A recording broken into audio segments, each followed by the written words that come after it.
Hello students, good morning.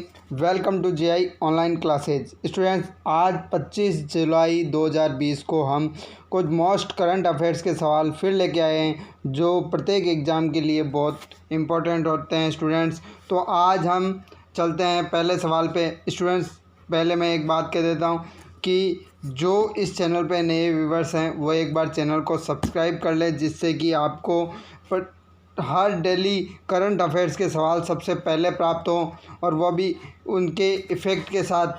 तो students, आज हम सवाल शुरू करते हैं। आज का पहला सवाल है, प्रथम भारतीय स्टार्टअप कंपनी जिसने इन ऑर्बिट स्पेस मलबे निगरानी और ट्रैकिंग प्रणाली विकसित की है।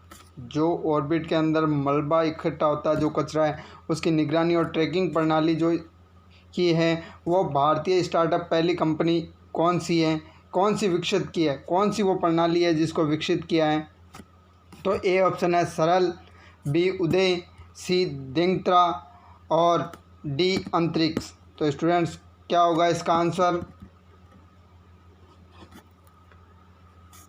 तो स्टूडेंट्स, इस क्वेश्चन का आंसर होगा दिंगत्रा। दिंगत्रा आंसर होगा स्टूडेंट्स इसका, कि वो अपनी दिंगत्रा इन ऑर्बिट स्पेस मलबे निगरानी और ट्रैकिंग प्रणाली का नाम है। तो देखो स्टूडेंट्स, इसके बारे में चर्चा करते हैं। हाल ही में भारतीय स्टार्टअप कंपनी दिंगत्रा ने देश में प्रथम इन ऑर्बिट स्पेस मलबे निगरानी और ट्रैकिंग प्रणाली विकसित की। ये ट्रैकिंग प्रणाली लाइट डिटेक्शन एंड रेजिंग तकनीक पर काम करती है।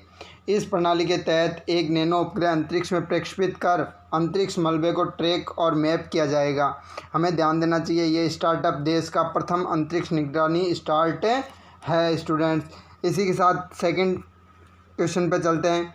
वह चीनी अंतरिक्ष मिशन जिसके तहत मंगल ग्रह की सघन जांच की जाएगी, यानी मंगल ग्रह के ऊपर जो सघन जांच की जाएगी, वो अंतरिक्ष मिशन कौन सा है चीन का? Dong Feng Hong first, Tianwen first, जिव क्वान फर्स्ट या सुजांग फर्स्ट। तो स्टूडेंट्स, क्या आंसर होगा इसका? Dong Feng Hong first, Tianwen first, जिव क्वान फर्स्ट या सुजांग फर्स्ट। तो स्टूडेंट्स, क्या होगा इसका आंसर? इसका आंसर होगा स्टूडेंट्स तियानवेन फर्स्ट। क्या होगा? Tianwen first. तो देखो स्टूडेंट्स, इसके बारे में कि 23 जुलाई 2020 को चीन ने वेंगचांग अंतरिक्ष यान प्रक्षेपण स्थल से अपनी पहली सफल मंगल जांच शुरू की। इस मंगल जांच मिशन का नाम तियानवेन फर्स्ट रखा गया। यह चीनी मंगलयान तियानवेन फर्स्ट को दक्षिण चीन के हेनान प्रांत से रवाना किया गया। अंतरिक्ष के चीन के नेशनल स्पेस एडमिनिस्ट्रेशन के अनुसार 2000 सेकंड की उड़ान के बाद रॉकेट पृथ्वी मंगल की कक्षा में सफलतापूर्वक प्रवेश कर गया। हमें ध्यान देना चाहिए कि इससे पूर्व 2011 में चीन द्वारा मंगल ग्रह की जांच हेतु यंगहुओ फर्स्ट नामक असफल अंतरिक्ष मिशन संचालित किया था। स्टूडेंट्स, नेक्स्ट क्वेश्चन की ओर चलते हैं कि कर्नाटक डिजिटल अर्थव्यवस्था मिशन के तहत कर्नाटक सरकार द्वारा कंपनियों में सरकार का शेयर प्रतिशत होगा, यानी कर्नाटक डिजिटल अर्थव्यवस्था है, उसमें सरकार का कितना प्रतिशत शेयर होगा? स्टूडेंट्स, 49%, 40%, 59% या 41%। स्टूडेंट्स, कितना होगा? तो स्टूडेंट्स, जो गवर्नमेंट कर्नाटक सरकार होगी उसका कंपनी में शेयर होगा 40%। कितना होगा? 40% होगा। तो देखो 23 जुलाई 2020 को कर्नाटक कैबिनेट द्वारा कर्नाटक राज्य में ई कॉमर्स स्टार्टअप कंपनी के निवेश को बढ़ावा प्रदान करने के उद्देश्य से कर्नाटक डिजिटल अर्थव्यवस्था मिशन को प्रारंभ किया गया, जिसके तहत राज्य सरकार कंपनियों में 40% शेयर रखेगी, जबकि अन्य धारकों के लिए 51% शेयर उपलब्ध रहेगा। ये व्यवस्था कंपनी अधिनियम 2013 की धारा 8 के प्रावधान के तहत प्रारंभ की गई। स्टूडेंट्स, इसी के साथ नेक्स्ट क्वेश्चन की ओर चलते हैं। स्टूडेंट्स, भारत के परमाणु ऊर्जा आयोग द्वारा नवीनतम लिथियम रिजर्वेशन की खोज की गई, यानी भारत के परमाणु ऊर्जा आयोग एटॉमिक एनर्जी जो ऑर्गेनाइजेशन है उस द्वारा लिथियम रिजर्वेशन की खोज की गई है। कौन से स्टेट में की गई है? ए आंध्र प्रदेश, बी झारखंड, सी कर्नाटक और डी छत्तीसगढ़। तो कौन से में की गई है स्टूडेंट्स? हाल ही में अभी की गई है, वर्तमान में देखो। तो स्टूडेंट्स, इसका आंसर हो जाएगा कर्नाटक। क्या हो जाएगा? कर्नाटक। स्टूडेंट्स देखो क्यों ये फैक्ट अभी हाल ही में भारतीय परमाणु ऊर्जा आयोग द्वारा कर्नाटक के बेंगलुरु से 100 किलोमीटर दूर मांड्या गांव में 14,100 टन के लिथियम रिजर्वेशन की खोज की है। ये खोज इलेक्ट्रिक वाहनों के लिए बैटरी बनाने में उपयोग आने वाले दुर्लभ लिथियम की भारत में उपयोगिता को प्रदर्शित करता है। हमें ध्यान देना चाहिए कि अंतर्राष्ट्रीय स्तर पर चिली में सर्वाधिक 8.6 मिलियन टन लिथियम रिजर्वेशन है। स्टूडेंट्स ये भी अपने को कहाँ लिथियम रिजर्वेशन सबसे अधिक कहाँ है? चिली के अंदर है और भारत में अभी खोजा गया है। नेक्स्ट क्वेश्चन की ओर चलते हैं स्टूडेंट्स। वह प्रथम अरब देश जिसके द्वारा परमाणु ऊर्जा संयंत्र के परिचालन का लाइसेंस जारी किए गए, यानी वह प्रथम अरब देश जिसके द्वारा परमाणु ऊर्जा संयंत्र के परिचालन के लाइसेंस जारी किए गए। तो ए ऑप्शन है संयुक्त अरब अमीरात, बी मिस्र, सी जॉर्डन और डी कुवैत। तो कौन से देश द्वारा परमाणु ऊर्जा संयंत्र के लिए लाइसेंस जारी किए? स्टूडेंट्स हाल की घटना है। तो स्टूडेंट्स ये लाइसेंस जारी किए हैं संयुक्त अरब अमीरात ने। किसने जारी किए हैं? संयुक्त अरब अमीरात ने किए हैं। तो स्टूडेंट देखो इसके बारे में क्या है, हाल ही में संयुक्त अरब अमीरात द्वारा अपने प्रथम परमाणु ऊर्जा संयंत्र के परिचालन लाइसेंस जारी किए गए। ये परिचालन licence Korea electric power corporation द्वारा निर्मित बराक परमाणु ऊर्जा संयंत्र अबू धाबी के लिए जारी किया गया। हमें ध्यान देना चाहिए कि ये पहल से संयुक्त अरब अमीरात यानी यूएई परमाणु ऊर्जा प्लांट संचालित करने वाला क्षेत्र का पहला अरब देश बन जाएगा। स्टूडेंट्स इसी के साथ नेक्स्ट क्वेश्चन की ओर चलते हैं। आंध्र प्रदेश सरकार द्वारा संचालित नवरत्नलू पेदलंरिकी इल्लू परियोजना का संबंध है। जो नवरत्नलू पेदलंरिकी इल्लू परियोजना है इसका संबंध किससे है? देखो स्टूडेंट्स ए ऑप्शन गृह निर्माण से, बी बालिका शिक्षा से, सी महिला सुरक्षा से और डी गर्भवती महिला प्रसव से। तो किससे हैं स्टूडेंट्स?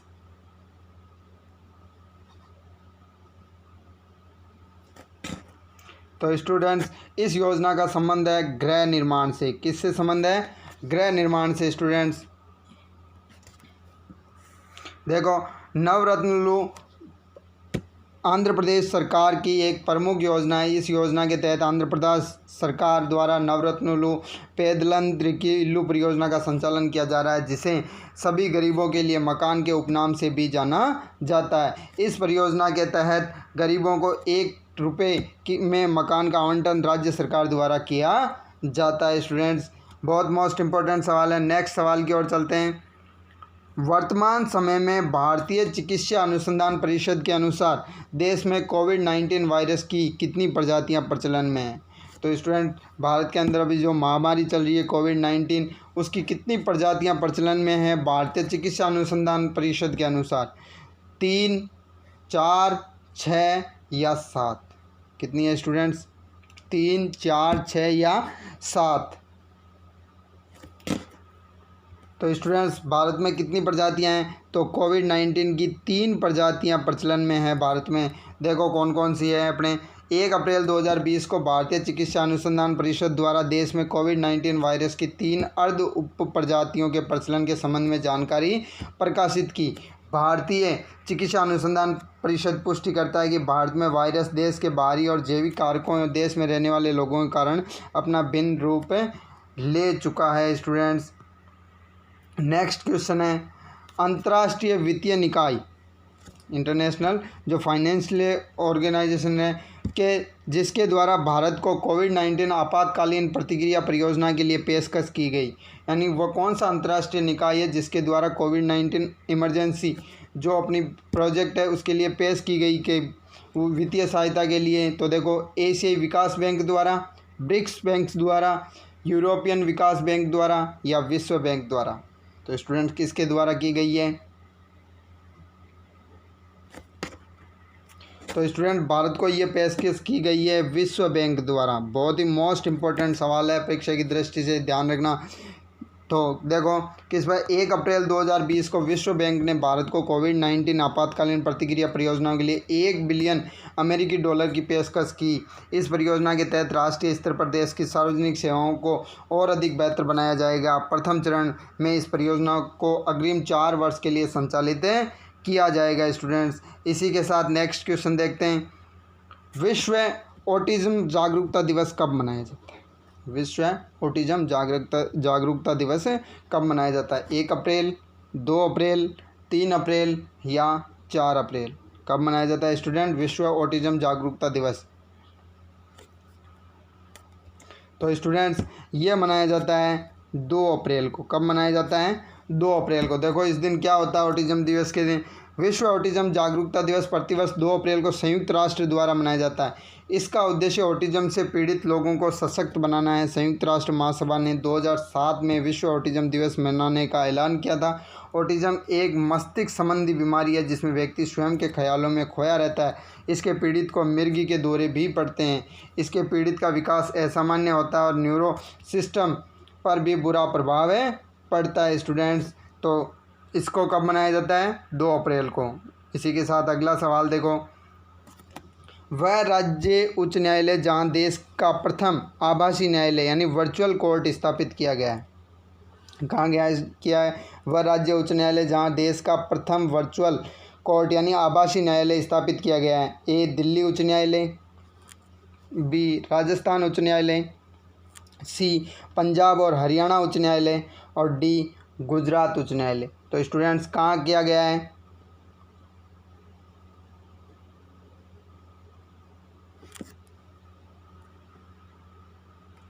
तो स्टूडेंट्स वर्चुअल कोर्ट या आभासी उच्च न्यायालय पंजाब और हरियाणा उच्च न्यायालय द्वारा स्थापित किया गया है। तो देखो हाल ही में पंजाब और हरियाणा उच्च न्यायालय ने फरीदाबाद में अपना पहला आभासी उच्च न्यायालय यानी वर्चुअल कोर्ट यानी ई कोर्ट लॉन्च किया। यह वर्चुअल कोर्ट पूरे हरियाणा राज्य के ट्रैफिक चालान मामलों को निपटाएगा। यह परियोजना भारत के सर्वोच्च न्यायालय की ई समिति के मार्गदर्शन में शुरू की गई है स्टूडेंट्स। इसी के साथ आज 25 जुलाई 2020 के मोस्ट इम्पोर्टेंट जो करंट अफेयर्स के सवाल है वो पूर्ण होते हैं स्टूडेंट्स। और एक बार मैं फिर कहता हूँ, जो अपने इस चैनल पे नए हैं वो एक बार चैनल को सब्सक्राइब कर लें स्टूडेंट्स। आपको वीडियो किस प्रकार लगा, पर्सन किस प्रकार के लगे तो लाइक कीजिए, कमेंट बॉक्स में जाके कमेंट कीजिए और अपने जितने भी कम्पिटिटिव एग्ज़ाम की तैयारी करने वाले फ्रेंड है, फैमिली मेम्बर हैं, उनको चैनल सब्सक्राइब कीजिए, करवाइए। धन्यवाद।